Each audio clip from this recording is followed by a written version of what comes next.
This is Matt. This is Michael. This is Dennis. My man Chris. Jason. Brendan. And Michael.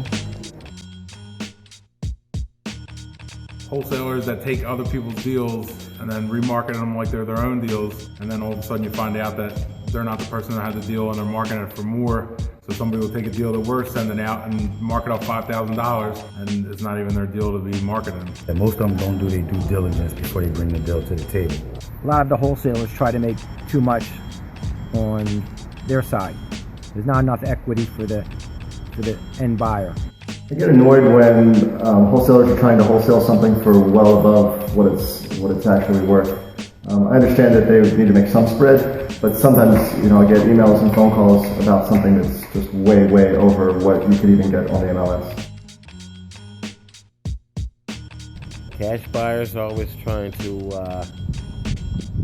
how should I put it, pay less than what the actual value. But a lot of times these guys waste your time. So what I do now is, even if they're a cash buyer, I have to see proof of money. I have to make sure they have the money first of all. And if they didn't buy anything else, I don't even waste my time.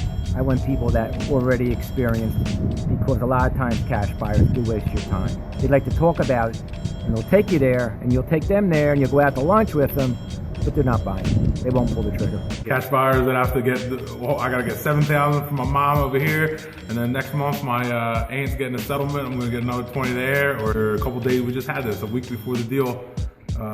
We're not a cash buyer anymore. Now we need hard money, and we're going to need a 3-week extension. An actual cash buyer, yes. Someone who actually has bank, yes, does not annoy me at all, because they go to closing faster than anybody. And they're typically people who are straightforward.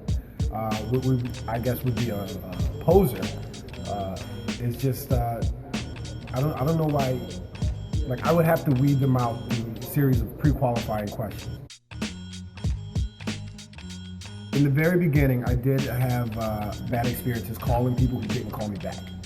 I get slightly annoyed, when I talk to an agent who doesn't call me back, or if I'm trying to contact them and they call me back, because in real estate, you eat what you kill, so you have to be on the ball. So real estate agents, the issues that I've had were communication issues. I think that if you have good communication, and I guess if the real estate agent isn't straightforward, then that bothers me, especially if for instance, if he says something that isn't going to be true. I'd rather the real estate agent be honest right away. If he or she says it's going to close in August, but it's not really going to close until September or October, I'd rather them be upfront about it, and that way, if it's June right now and he tells me it's going to be October, then I can at least get ready for that, instead of maybe getting upset in August that it's not going to close. So I guess communication is the biggest thing. Real estate agents that don't know how investment deals work, that are like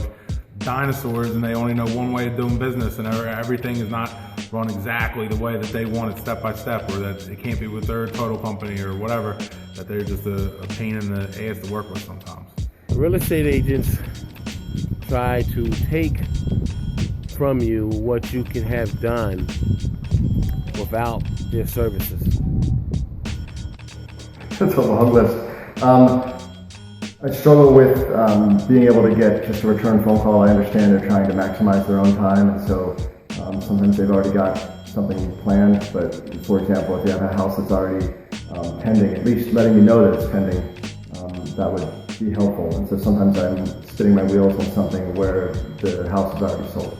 Well, most real estate agents all real estate agents are real estate agents. They're not investors. So they're looking at the property a little bit different than you look at it. They look at a property, they say it's good, even though they have no idea what the numbers are, with the cash flow, if there's any equity in it. They just want to sell the property in most cases. Most thing about real estate agents are sometimes they're too professional. And when I say that, I mean that they think they are like roosters. They think they're the first ones to make the sun come up. So they're not willing to solve people's problems. I mean, sometimes in real estate, you got to figure out what the seller needs to get done, and they're not always all about that. They're just about their percentage. A cash buyer. Yeah, I'm an agent. I'm an investor-friendly agent. Wholesaler. Wholesaler, real estate agent, Cash buyer, yeah, all of the above. I am a cash buyer, and now at this point in my life, I'm basically a wholesaler. I buy it, and then I try to sell to somebody else. But I know the person who's buying it from me is going to get a good deal because there will be enough equity for once they fix it up, so they'll have equity. Either they could refinance it or sell it retail. Cash buy. I am a real estate entrepreneur.